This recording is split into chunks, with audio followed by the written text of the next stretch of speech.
My name's Mark and you're listening to Headstraight.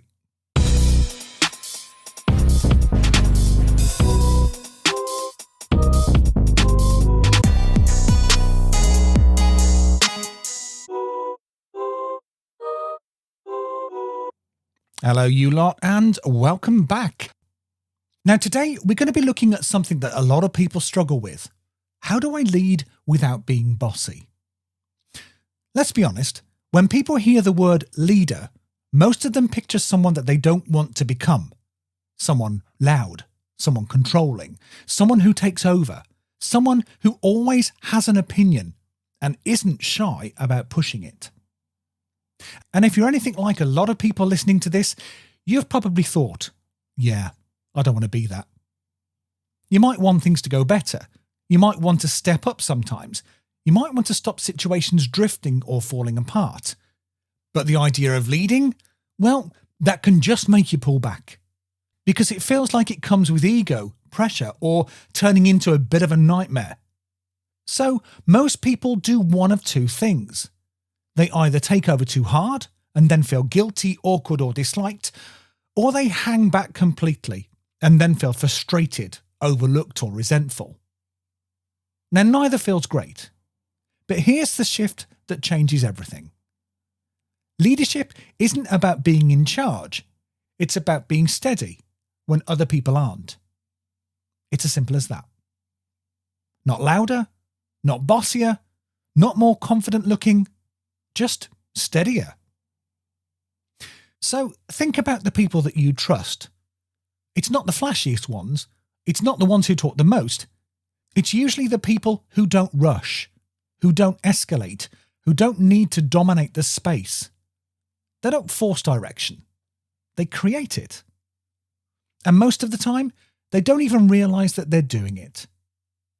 So this episode is about unlearning the idea that leadership means pressure, control, performance, and replacing it with something far more realistic. Because you can lead without pushing, you can influence without forcing, and you can take responsibility without becoming someone you don't recognize. So let's talk about what that actually looks like. Now here's the thing that most people never figure out until it's way too late. The moment you try to control people, you lose influence. Every time. It doesn't matter how good your intentions are. It doesn't matter if you're trying to help. It doesn't matter if you can see a better way forward. The second someone feels pushed, pressured, or managed, their instinct is to pull away. Not because they're difficult, not because they're stubborn, but because being controlled, even gently, hits something deep in the human brain. People protect autonomy the way they protect oxygen. The second it feels threatened, they resist. So when you try to lead by pushing, over-explaining, organising everything, or making sure it goes the way that you think it should, you actually make it harder for people to follow you. This is why some people who are incredibly capable still struggle to get others on board.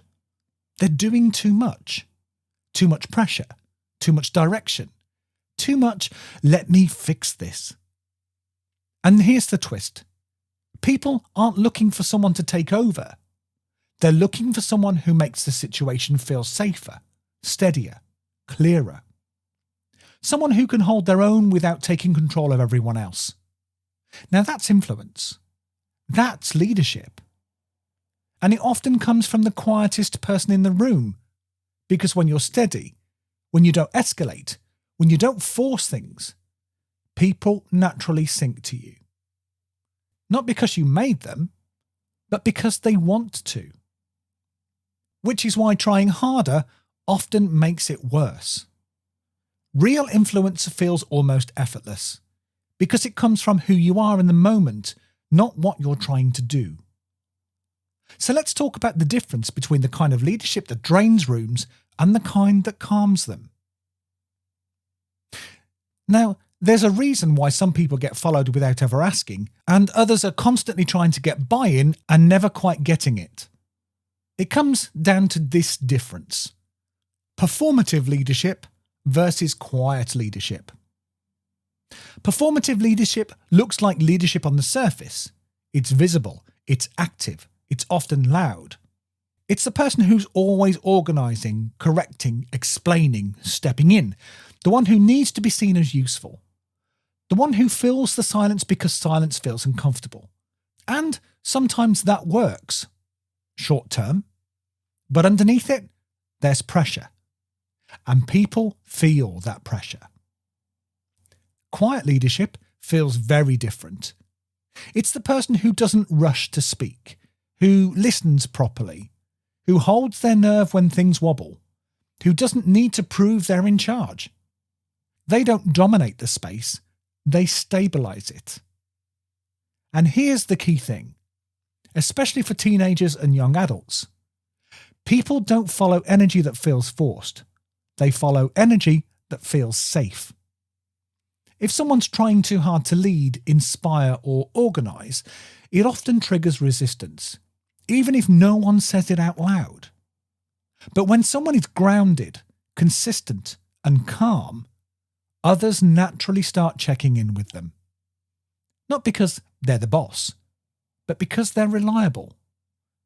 And if you've ever wondered why some people seem to lead without effort while others burn out trying, this is why. Quiet leadership doesn't announce itself. It shows up, again and again, without drama. And the good news is, this kind of leadership is accessible to almost anyone. You don't need confidence. You don't need authority. You don't need the right personality. You just need steadiness. Which brings us to something practical, because understanding this is one thing, using it is another. Now, most people don't realise that they already have a leadership style, not because they've been taught one, but because it's the way they naturally show up when things get stressful or messy. And the thing is, you don't need to fit into one perfect style. You just need to understand your default so that you can use it on purpose instead of accidentally. So let's do this in a very human, real-world way, not the textbook version. Here are the 4 styles that I see teenagers and young adults use all the time. The first one is the steady anchor. You're calm when others wobble. You don't rush in to fix things. You create space for other people to breathe. You're the one that people look at when they're checking to see if things are okay. This is quiet leadership, and it's the strongest. You don't push. Your presence does the guiding. The second one is the calm thinker. You take a second before reacting. You observe. You ask questions. You notice details that others miss. People trust you because you're not impulsive. You bring clarity just by slowing things down. The third one is the connector. You sense the emotional temperature of the room immediately. You bring people together. You soften tension without anyone realising how you did it. You don't lead by direction. You lead by creating comfort. And the fourth one is the pathfinder. You step forwards when something needs doing. You see the practical route. You have that, okay, here's the plan, energy. But the magic happens when you do it without pushing, when you set direction without making others feel small. Now, none of these styles are better. They're just different ways that influence shows up. And here's the bit that most people don't realise. You can lead quietly in any of these styles as long as you're not trying to force anything. Because the second you try to take control, even subtly, your natural strengths get buried under pressure.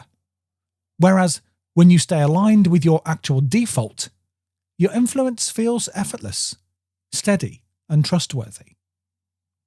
So the question isn't, how do I take charge?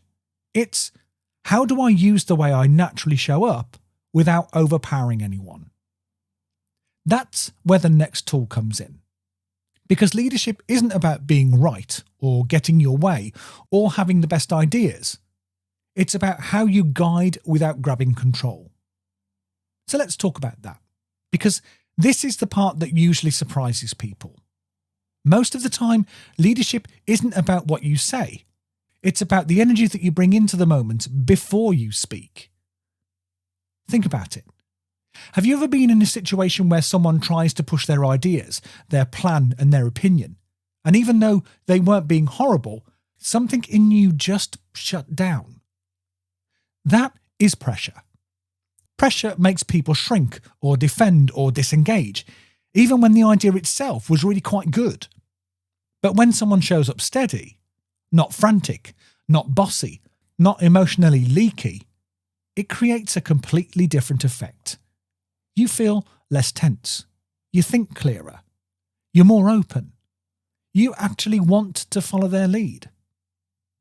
Now that is presence. Presence doesn't rush. Presence doesn't grab control. Presence says, we're okay. Let's just take a second. And the second you do that, you've already led the moment. You haven't persuaded anyone. You haven't argued your point. You haven't delivered a speech. You've just shown people the emotional tone, and they've naturally synced to it. Now that is influence right there. So how do you actually use this? How do you guide things without anyone feeling pushed? It comes down to something that's incredibly simple. You just need to act like the calmest person in the room, not the loudest. If the situation is tense, slow yourself down first. If people are talking over each other, just wait instead of competing with them.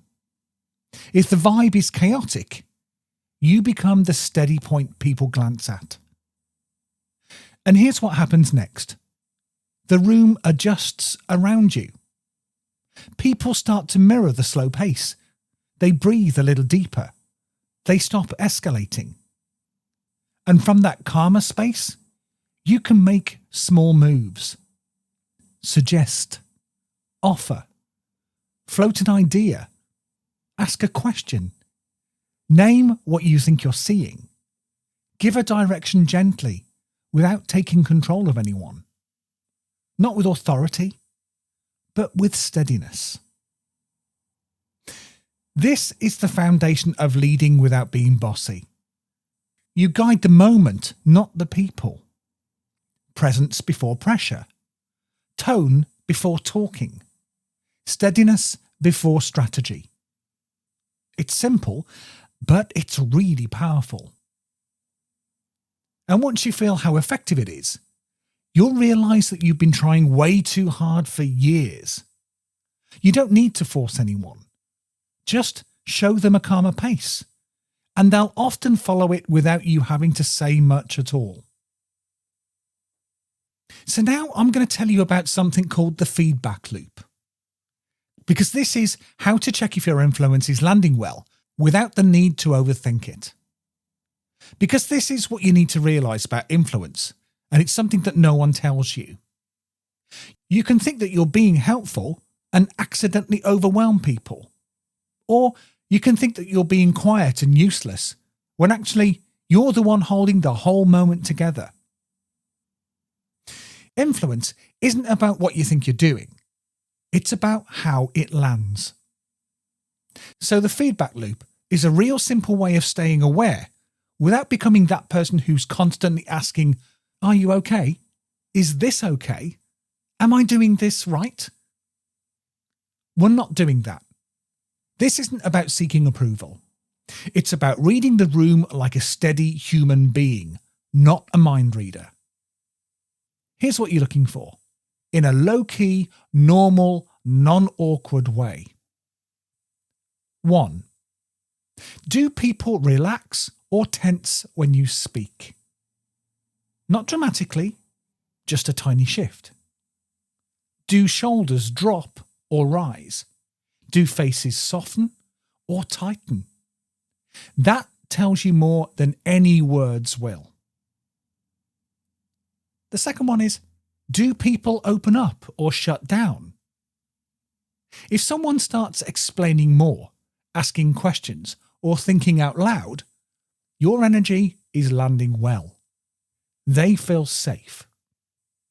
If they go quiet, look away, or rush the conversation, well, they might be feeling pushed. Not your fault, just information. The third one is, do things get clearer or more confusing after you speak? Now, clarity is leadership. Confusion is usually pressure, even if you didn't mean it. Sometimes being quiet is the most helpful thing that you can do. And here's the good part. This isn't about judging yourself. It's about adjusting. If you notice someone tensing, you don't need a speech. You don't need a whole strategy. You just take the pressure out. Slow your tone. Lower the intensity. Back off a little. Or give space for them to speak first. That tiny shift often changes the whole dynamic. This is what confident leadership actually looks like. Not perfection, not dominance, just awareness plus small adjustments. And the more that you do this, the more you realize something important. You don't need to control situations to guide them. You just need to stay tuned in. That's leadership without being bossy. That's influence without force. That's how you become someone people trust, not because you demand it, but because your presence earns it. So, here's your challenge for this week. Lead one situation, not by taking control, but by setting the tone. Now, this could be a group chat, a tense moment at home, a messy friendship situation, or even just planning something with a friend. Now, your only job is remove the pressure, add the steadiness, and watch what happens. Write down what you notice. Not the outcome, but the effect. Now, in the next episode, we're going to be taking this even deeper. Because before you guide anyone else, you'll need to know what you actually stand for. Not because it sounds good, but because your values quietly shape every single thing that you do. And that's next. So, are you up for it? Of course you are.